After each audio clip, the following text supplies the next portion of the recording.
Welcome to the podcast, Entrepreneurs Share Secrets with Sandra Mossman. And today I have a guest, Manoj Swarup from Lyfe Index. Welcome. Thank you very much. So what's your business? What do you do? So we are a very unique platform. What we do is we preserve details and stories of deceased family members across 195 countries. And that's niche in itself, or something unique in itself. So that's what we do. How this idea came up? So I lost my mother to COVID and cancer about 3 years ago.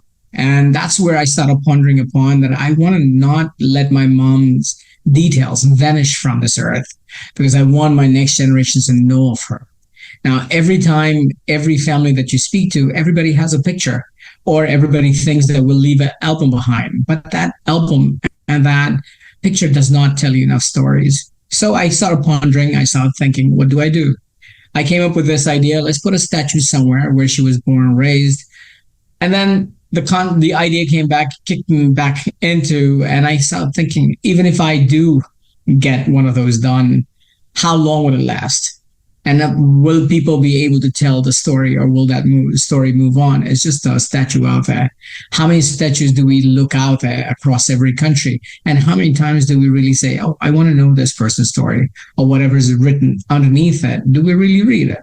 So I came up with the idea, let's not do this. Then I thought, let's put a bench in the park with a name. And then bench in the park was more like, again, will it tell her story?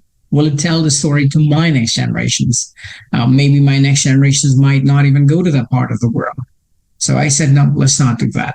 So that's when Lyfe Index was brought into life. And that's when we started working on it. It took us roughly about 2 years to develop the entire idea, develop the entire platform, and bring it out in the market. Mm-hmm, mm-hmm. What information do you store, and how it changed over time? So we store everything about that deceased person. So first of all, we need to realize we're not LinkedIn, we're not Facebook, we're not Instagram. So we are just for the deceased people. Somebody who's died, we go onto this platform and put in the details of that person. Who they were, what did they do, how did they die, what did they die of? So that the next generations can figure out not just about a picture, not about a video, about the entire thing about them, who actually they were. Mm-hmm, mm-hmm. And the interesting part was what you told before, what you stored, or you want to keep the medical information, how they died from, and why do you think it's very important? Right. So if I asked you a very simple question, even to your audience, what do you know about your great-grandparents as of today?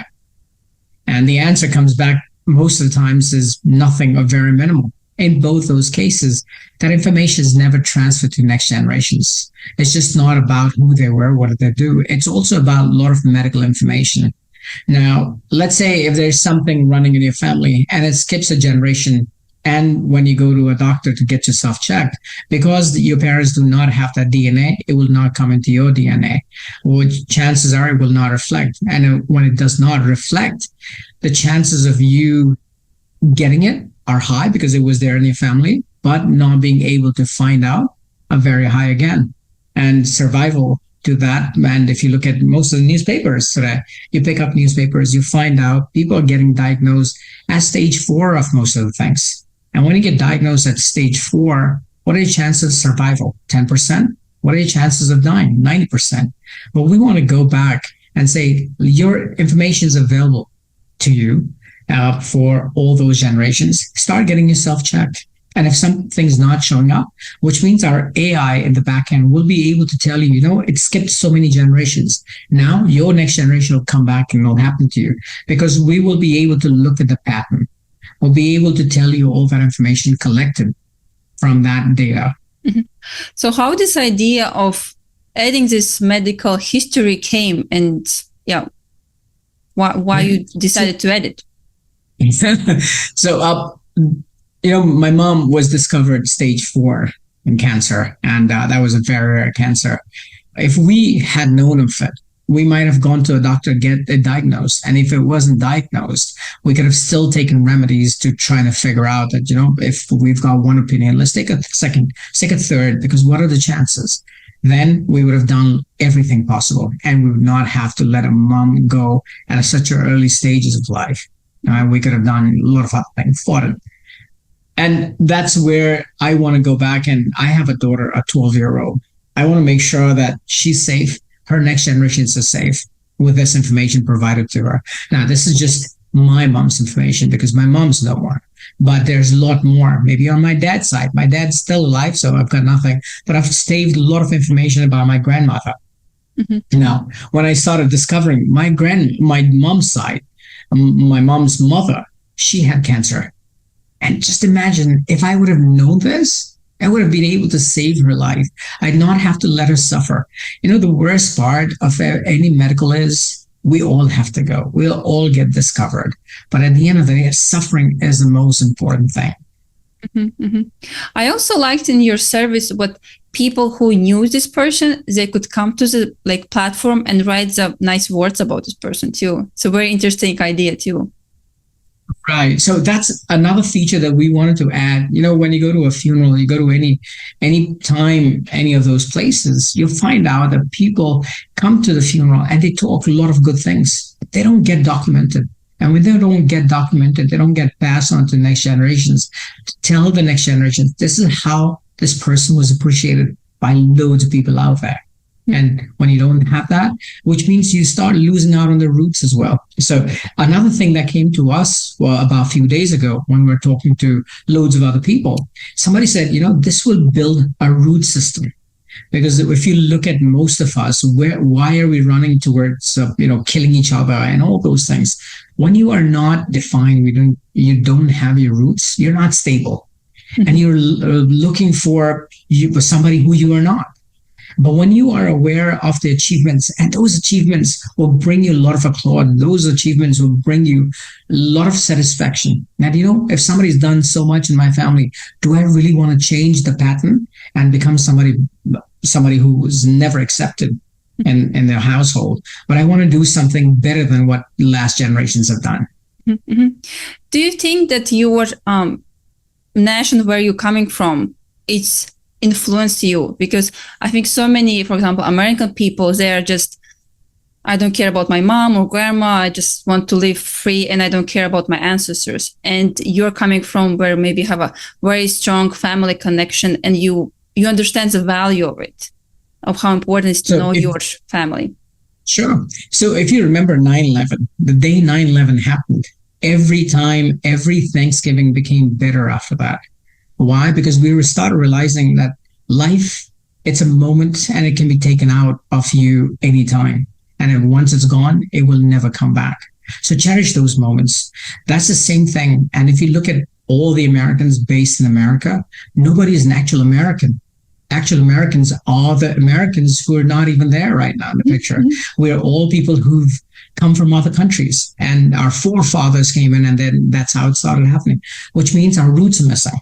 And when our roots are missing, we're not aware of them. And when we're not aware, we're running haywire because we don't know what exactly is expected out of us. Right? A lot of people out there claiming themselves to be American, I'd rather not call themselves Americans. They just say, who actually you are and say, this is what I stand for. I live in America, but I'm still so-and-so from so-and-so bloodline. Mm-hmm. Yeah. I just see that so many people, again, want to get away from the family or don't want to be in this family because I know they don't understand how important is the family and it's kind of everything comes from the family. You are part of the family. Yes. How important it is.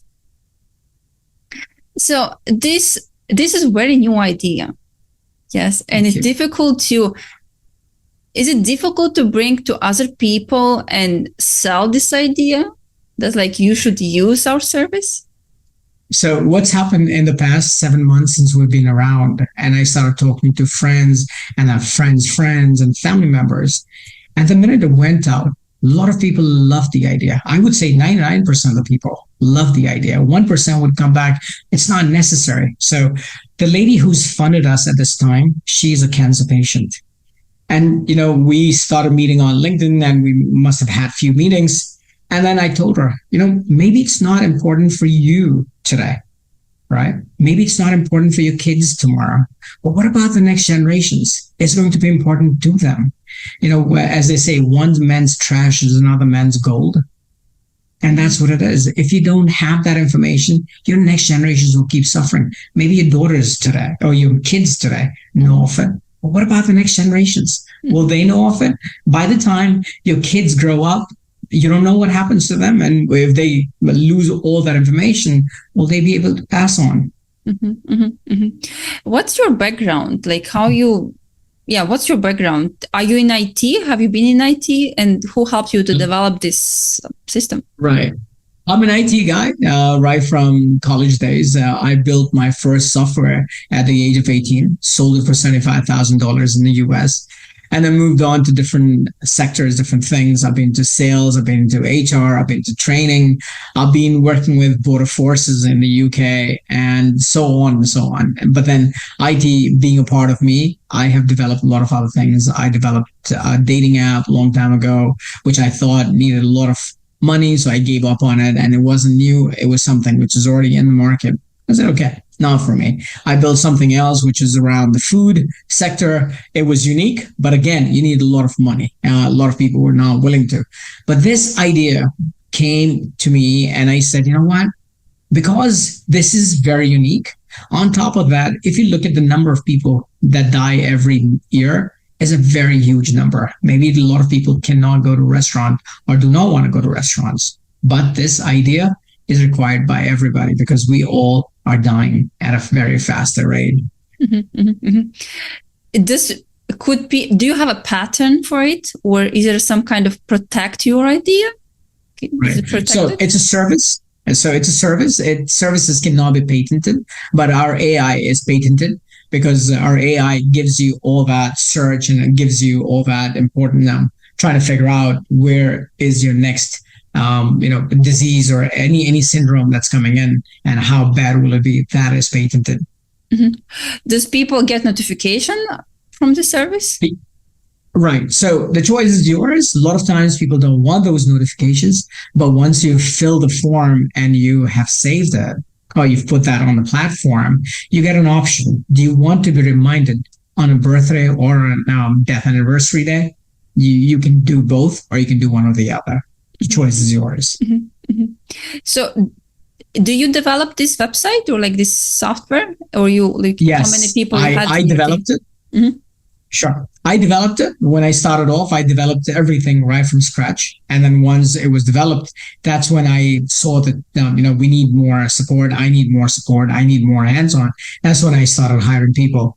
As of today, we've got about 15 people in the IT. And yes. It's a lot of people. And how long it took you from idea of, so this is a new idea, and when you started to develop it? So the day I got the idea, I bought the domain and I started working on it. The development stages took me 2 years to build this. And once it was built, it's been in the public eye for the past 8 months now. How did this name came up then? Lyfe Index. So I was looking around, and for me, the first thing was life, because I wanted to index everybody's life. And because there was nothing around that life. And that's where I started looking for Lyfe. But my daughter's sitting right over there. When she heard me, she said, why don't you try Lyfe? I said, okay. I tried lyfeindex.com. We got it right away. And when we got it, I started pondering upon what could be such a beautiful moment with the life, Lyfe, that it would translate into a lot of love, a lot of memories, and all those kind of things. So if you look at Lyfe, love you, 4 ever. Yeah, sweet. Yeah, love you forever. yeah. Like it. I like it. So why did it took you 2 years? Like, what was like difficulty, or what you encouraged these 2 years, like what you maybe didn't expect or something? So any platform that you want to build, it's not either you can just, a company website can be thrown in on about 2 or 3 days, but there's a back end, there's a front end. On top of that, there are a lot of other things that go along with it. So we wanted to figure out, how do we want to be unique No, so our platform, if you've gone to our platform does not have a login and a sign up. The reason being, if you go to any login and sign up today, LinkedIn, Facebook, Instagram, all of them are facing challenges how to get rid of scammers. There's so many scammers out there. How do we get rid of them? So I said, you know what? Let's get rid of it. On top of that, when you leave anything under lock and key, people want to come back and look. People want to search, go through a deep dive, or want to break those locks to find out. Because let's say if you've got a safe in the house, what are the chances that your house will be broken into? More chances because you've got a safe, no matter there's nothing in that safe, but they want to go into your safe and find out. So we said, let's not have a safe. So we said, go ahead and put those details. Once those details are put into our platform verifies those details. So anything after 1990s, because that's when every country or most of the countries started handing out death certificates. But before that, loads of countries did not hand out death certificates. So anything before that, we'll take it as it is. But anything after that, our API and the AIs go ahead and verify those details. Once those details have been verified, that's when we go and say your profile has gone live. Once it goes live, we send you the link. Once that link goes out, you can send it out to anybody out there.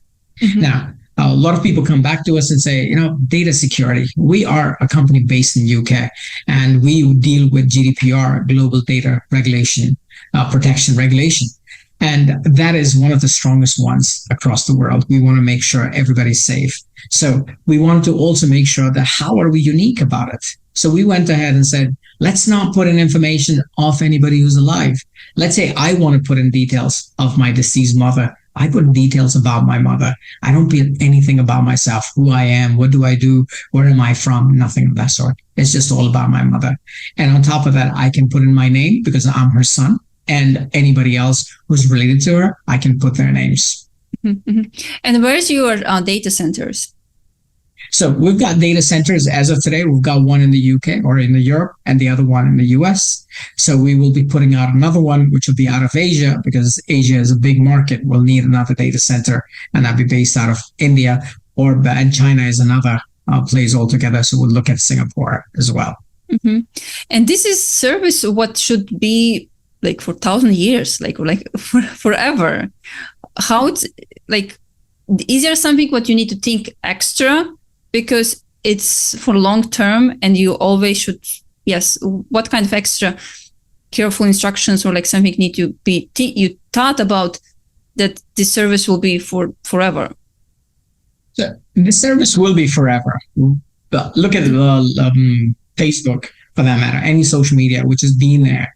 The bigger you grow, the longer you stay, and it will keep staying because the information will keep getting stored. People will keep coming back and taking importance or making use of that information because you want to find out loads of things. Today we go on and if we type anything on Google, do we find anything about our deceased family members? We don't, but this platform will give you all of that information. So it will be available.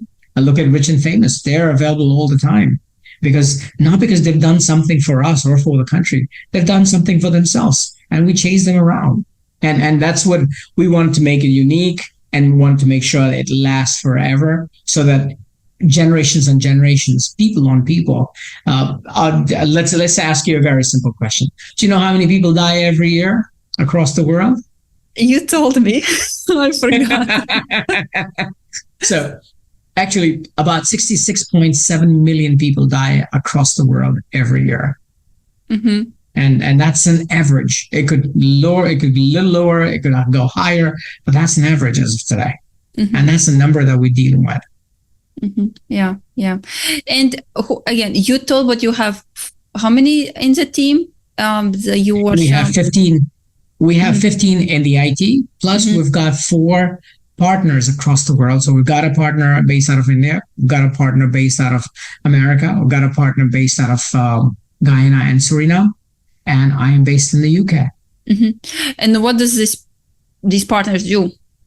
So they take care of that country. So which means that country becomes their, that becomes their hub. They deal with that country. They make sure that we're getting people on board. We're signing up people on board. It's just about spreading the information, spreading the idea. And they keep talking about it. And right now, we're already in discussion starting something in UAE as well, because that's again, we need to have the Middle East on our platform. As of today, we've got people from Iran, Syria, UAE, Saudi Arabia, but then that's a small number. We want a larger number because people are dying across. Mm-hmm, mm-hmm. So how do you market your service? Right. As of today, we've been doing word of mouth. So as I said, we've got 4 partners. Those are 3 other partners. They go ahead and talk to other people. And that connects because it's very emotional. And once you have something emotional, and again, the other thing is we're very low priced. We don't ask you for hundreds and hundreds of dollars. If you go into any other platform, they would ask you for about $500 to about $1,000. And that's when you can avail the service. We only don't ask you a one-time fee of $9. And $9 gives you access, lets you put in information on that platform forever. Now, a lot of times we have written on our platform, it is completely free. Yes, it is completely free. It's just for you to provide that information. That is when we only charge you one-time fee of $9. After that, you can come back and look at it. After that, you can come back and write on it. After that, you can come back and share with anybody. That's totally free. How many times you get a platform which only charges you one-time fee? Everywhere they're trying to charge a subscription fee, and that subscription fee kills you. How much can we keep paying? Mm-hmm, mm-hmm, mm-hmm. I heard that even in Germany, I think you need to pay for the barrier place. Yes. Every year, or they will put somebody up something will happen if you'll not if you'll not continue to pay.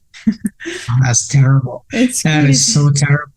I was just looking at, I was speaking to somebody, your cars are going into subscription, which means any service inside the car is subscription based. You want your wipers to work, it is subscription based. And if you don't pay for that subscription, your wipers won't work. How bizarre is that? So how did you came in this price? Yes, it's very low. And why is it subscription based? Wait, it's not a subscription based again. It's only a one-time fee. Yeah, I'm sorry. Yeah, one time. I'm sorry. Yes, yeah. It's all right. It's only a one-time fee. The reason why we wanted a small fee is because we wanted to maintain the platform. On top of that, we have to pay for it. We can't keep paying for our pocket. And why we wanted the lowest amount? Because we wanted to be affordable for everyone across the world. In small towns, not everybody can afford hundreds and hundreds of dollars. If you wanted to go look at your DNA or find out more information about your DNA or get information on DNA, you'll have to pay about $10,000, $20,000 before you can get anything on that. Mm-hmm. So we wanted to make sure that it's not only for the rich and famous, it's for everybody who walks the street. It's for everybody to be able to put those details on our platform. Mm-hmm. Did you do the test for price? Do you have $9? You have $7? You have $14? Or just it was some $9 and I did not do. I was just hell bent on it. I said $9 and that's it. We're not arguing about it. We're not talking any further. $9. That's what's going to be, because I could look at it now that as long as we keep getting those amount, we'll survive for as long as ever. And we want to make sure that people are happy as well. It's not pinching. It's not a pinch in your pocket. And when it starts to pinch, you don't want that service. And we don't want it that way. We want it to be available, and we want it to be emotional. And any family members can go write about it. Family members can go look at that information. But one family member who's in the worst of situation, let's say when you're grieving, do you think you want to put in $500? Do you want to put in $1,000? You want to look at, if I could get something for free, we could have given it to you for free. We could have done ads on that platform. But do you think Lyfe Index, a place where you want to look at details of your deceased family members, do you want to see ads on it? So we took that entire thing and say, why do we want ads? We don't want ads. We want to make sure that a platform, which when you go in there, it's more like a shrine. It's more like a place of solace, and you can talk to somebody. Mm-hmm. And back to your marketing, you told what you just talk with the people. And in our pre-interview, you told what you do the conferences, you speak with the medical people. Great. Yeah. So I keep going to some of the other conferences. I keep going to some of the other podcasts, or I'm on LinkedIn Live almost every second day, and we've been talking to people. And when doctors come in, so I went to one of the conference, and one of the doctors, well, when I told him about the idea, I was like, wow, that's amazing. And I spoke to him and I wanted to find out, do you think a DNA can be found? And he was like, you're so right. Because the day my parents go away, or my grandparents have gone away and skipped my parents, and there's something in my DNA, it won't show up because there's nothing in my parents' DNA. It won't show up. And if it doesn't shows up, which means I'll be caught on the last stages. But I've seen a lot of cases over in the UK. People have gone into the NHS and 2 hours later they've been found dead because they haven't been diagnosed properly. And if they haven't been diagnosed, their death is imminent. Mm-hmm. So what's your best marketing way, how you get the clients? Is it medical people, or is it, do you go to funerals, or like what's the best for you? We don't go anywhere. We talk to everybody. We talk to you, Sandra. We talk to anybody who comes our way, anybody who wants to hear. And that's where we're getting people connected and people wanted to hear about us. Mm-hmm, mm-hmm. Because, the minute we talk on LinkedIn, people are like, what is it? Tell me more about it. And then we start talking about it. And that's where the entire information comes out, and we show them. And if you go looking at some people who are on our platform, they start showing up on the first pages of Google search. And that's the beautiful part, that your family member who was never known, but you go and search for them and they're found right on the first page. How beautiful is that? Mm-hmm, mm-hmm, mm-hmm, mm-hmm. What I want to ask, I forgot. What about the finances? Like, do you remember how much it cost you to build the service? How much? It cost me $80,000 to begin with. Mm-hmm, mm-hmm, mm-hmm. That's how much I've put in until today, with everything working in the back end, everything being, robust, everything being protected, everything being safe. Mm-hmm. This is how much it's costed me until today. Yeah, yeah. I want to ask about the competitors. What do you think about the ancestors.com and everything? Why do you think it's... Why your platform is... Ancestry is not even our competitor, first of all. Ancestry takes your DNA and then starts looking around for people. And they charge you anywhere about $500 to about $1,000. Do you think that's even our competition? They start looking around for people. Which means eventually they might even come back to us, looking at our platform and picking up information from there. Right. So how useful is that? And on top of that, in order for you to do that, they save your DNA. And if somebody breaks in that lock tomorrow, they get everything about you. And is it doable? Is it worthwhile putting your DNA out there at risk? I don't want anybody to put at risk. And that's why we are Lyfe Index. We're not Ancestry. We're not Facebook. We're not LinkedIn. We are Lyfe Index. We're just indexing somebody who's gone away. Mm-hmm. But your service is or it could be as ancestors, like where you can find your also ancestors, where you create this family tree. So in the back end, what will happen is when you put in, let's say I put in my mom's detail. Now I've got my grandfather's detail. I've got my mom's side mother's detail. So I've connected all of them. And when my kids go in or my great-grandkids go in, they'll be able to see all of that connect. And all these people one by one. And you could say, there's a grandmother. Let me click on the grandmother. They will show up to your grandmother, that my mom's mother and their grandmother, and so on. So it'll start bringing up all of those. It's just not about, I put in my mom's details and that's it. It will go connecting back as well. Mm-hmm. But you put all the names for connection. So as I don't put, so if I am putting the deceased family members' names, so I will put in those details in there. Otherwise, there's no way that you could connect anybody else out there. Mm-hmm. And we don't want to go out there prowling on somebody's privacy and start looking on Facebook. We don't do that. Yeah. Yes. Do you need to, like, if you want to add somebody, do you always need to add some medical history, or just name, surname, and date, born, and died? It's a minimum. So if that's what you want to do, you can go ahead and do that. Mm-hmm. But if you don't leave those, details, what will your next family members deal with? Yeah. Will they be able to find those details anywhere? No, they won't be. So the best thing is to preserve them. And if you preserve them, it will only help them. And I have another story where this lady came back and she said, my mother did not want details of her brother being put in. Why? Because he committed suicide. And if he committed suicide, why should I? But then we forget mental health is a big issue today. And people who commit suicide, do you know what's the number as of today? No. As of today, starting from January 2024 until today, 750,000 people have died just by committing suicide. And suicide is just not, it just comes to your head one fine day. It is a mental health issue. And people are struggling. People are not able to find out. And if you know that's been happening in your family and there's a pattern, you will start saving your next generations and you will start talking about it a lot sooner. And you'll start taking care of it. That why is my child not active? Why is my child not mingling around? And you need to figure those things out. And those patterns will tell you those. But if you wait for someone to tell you that, it's going to be too late. How many users you have in your platform? As of today, we've got 10,000 users. Last time we spoke, we had 9,000 plus. As of today, I can go ahead and claim that we've got 10,000 users. Yeah. Yeah, I see. Okay.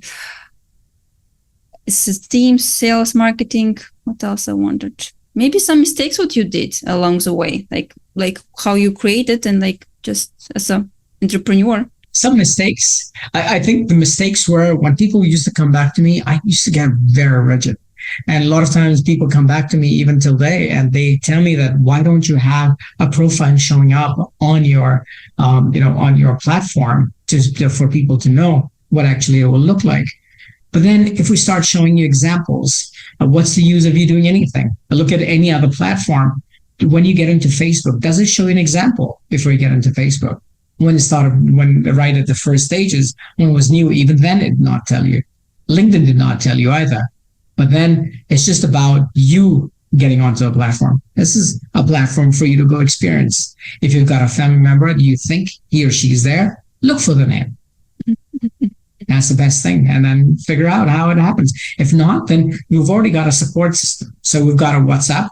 You can always chat with us on WhatsApp and it will give you a lot more information. Or write to us at support@lifeindex.com. We'll be able to provide you more and we'll be able to give you examples as well.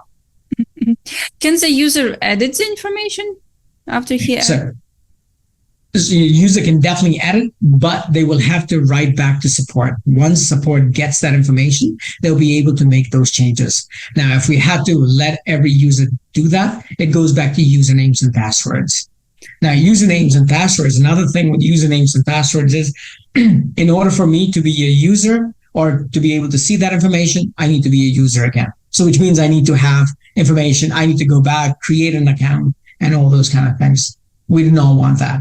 And one more thing about being a user is, let's say I have everything under a key and lock. The only time I'll be able to find those things if I have that username and password. And if over a period of time it's lost, let's say I wasn't able to pass it on to my child, then will they be able to get access to that information? No, they won't be. Just like, let's say you have cloud, you store loads of things in that cloud. But if that password is not transferred to the next person, will they be able to open that cloud and get all that information? Chances are not. But how they will, for example, somebody want to edit the information and they will tell that I want to edit this person information. Do you have some kind of verification process that he's allowed to edit? Yes. So what we do is we go back and we will ask you questions. Those are internal. We'll go, once you send us that email, the email will come back to you or WhatsApp will come back to you asking us a lot more to verify what are those details. Once that has been verified, only then you'll be able to make those changes. Otherwise, anybody can write to us and say, you know what, I've seen this profile, make changes to it. No, we don't let you do that. So what kind of verifications there is? Like if well, it's more like, it's more like a bank. You ask a bank, what are those verification questions? So I can't tell you those verification questions because one, it will be unique from a person to person because we need to keep changing it. So if you look at most of the banks, they have 4 questions, but those 4 questions will change because what they've seen a pattern is people go ahead and remember those 4 questions and they go back home and do the same thing by calling a customer's account because they've been able to memorize those 4 names, 4 things, and they will go ahead and make those changes or get the money out of their account, which is happening in a lot of banking cases. So we don't want those cases. Is there, so for example, in the bank, there is some question, your first car color, for example, yes, or your pet color, for example, yes? Right. But if the person who want to edit information, maybe he don't know this information. Then well, that's the thing, right? So when you are entering few things, which few things don't show up in the front of the profile, we will ask you those questions. I see. So there's some hidden fields what you don't see online. Okay. Correct. Okay. And person who edits is supposed to know. Correct. Okay. I see. Okay. Sounds good. So maybe what kind of tips you can give to inspiring entrepreneurs who have a new idea, but new idea is very difficult to market. Like I think always. I think nothing's difficult. All you have to do is hold on to that and start talking to people around you. Don't worry about somebody stealing your idea because you know what you want out of it. You know how you can make it grow. So don't stop talking. Talk to everybody around you. Ask them to get involved. Use the platform. Once they've been able to use it, they'll be able to give you more feedback. Once they've given you that feedback, if you like it, utilize it. If you don't, move on. But make sure that you have out there that you're talking to everybody. Don't restrict yourself by saying, you will lose the entire idea because ideas, the worst part about an idea is everybody's got an idea. Everybody. I talk to about people about in 10s and 20s every day. I get calls and they tell me, I have an idea for your platform. I'm like, yeah, I'm sure you do. Thank you. And what's your future plans? Like you say what you just got the finances, yes? Right. Do you need more people to spread around the team, like to spread the word, or you need for the advertising? What's the future for it? So we'll be looking at marketing. Marketing would be our big tool. Going out there, creating something would be very unique commercial because it has to be region-based. We operate out of 195 countries, different regions. Then we will have some amount of people working out of each country because those are the people who will spread your word. Those are the people who will go out there and market. And word of mouth spreads more than what ads spread because when you've been able to translate that into connect and that emotion, people reflect back. People want to use it. Yeah. And it's also a lot of educating because people really don't search this platform of where I can store my dead relative information. It's something like how they would the way how they want to perceive, store, how they search for it. Yeah. True. So, when I came up with this, my concept, my idea was, I don't want to be searched through a word, right? Today, when you look for a friend, you look for typing on Google look for a friend, or how do I find a friend? Do you do that? How to find a friend? Yeah. No, where to find a friend? Where to find my classmate? Where to find my lost friend? Do you type that ever on Google? No, I'm just looking for the name and surname. Kind of is all what I'm looking What do you do? You go into Facebook right away. Yes. Right? Yeah. That's what you do. So Facebook is for finding a friend, finding anybody that you've lost over a period of time. Right? That's the first thing. When you're looking for professionals or you're looking to connect to professionals or you're looking for jobs, you go into LinkedIn right away. Mm-hmm. Yeah. Right? When you're looking for fun, dance, and comedy, you'll go into Instagram. Mm-hmm. Yeah. Right? You don't go searching, where can I find fun, dance, and comedy on Google? And that's what we want to be. We want to be Lyfe Index. The minute somebody thinks about somebody's going away, Life Index should come to the head or to the brain, up to the memory first, and say Life Index. Yeah. Mm-hmm. And your strategy of how to market this service, you told what you want to go to regions. I heard that the Facebook did something similar with the schools, like he did like connected one school, then another school, and then another school, and then like bigger schools started to create. This is your same idea how to populate this market. Start with a small. I think we want to go to every small town everywhere, and that's why we don't shy away from talking to anybody, and that's why we want to have people working out of each country, because these people will play an influential role. So we are connecting with a lot of funeral homes, a lot of mortuaries, a lot of hospitals, because those are the people are aware that deaths have happened, fresh deaths have happened in the past, have happened, and that's where we're connecting with people. Mm-hmm. And what do you think about the language? If people they don't speak English, then yeah, you need to go to our website, to our platform, and find out. We deal with 108 languages. So in order for, if you do not know English and you do not want to write in English and you want to write in your regional language, go onto our platform. You can use that platform in 108 languages, write things in 108 languages. Once you've done that, that will stay there in that language. It's sweet. Okay, I got it. So maybe just like last words, why again people should, like, maybe you can like just tell about your service again, like highlight something, like why again they should use the service. Don't think twice, because today life expectancy, or any time of our lives, life expectancy has been low. When you go away, there's no way for someone to go back and find out who these people were. And when you go away, you don't know that time when it will come. So don't wait for that time. Don't start saying, I'll put it tomorrow, but you don't know what's going to happen tomorrow. But I was talking to this lady, and she said, I've got cancer. And she wakes up with tears in her eyes. She says, am I going to be awake tomorrow? Am I going to wake up tomorrow? So it's not necessary that you need to have something. You might not be diagnosed. So don't think and start putting it away for tomorrow. Do it today. Use it. It's a very low cost, but preserve it so then the next generations can get to know. And you set a precedence. If you're doing it for somebody in your family, somebody will do it for you, because they see that. Yeah. As they say, monkey see, monkey do. And if you don't do it, nobody will do it ahead. And they'll say, hey, my father did not care about his father.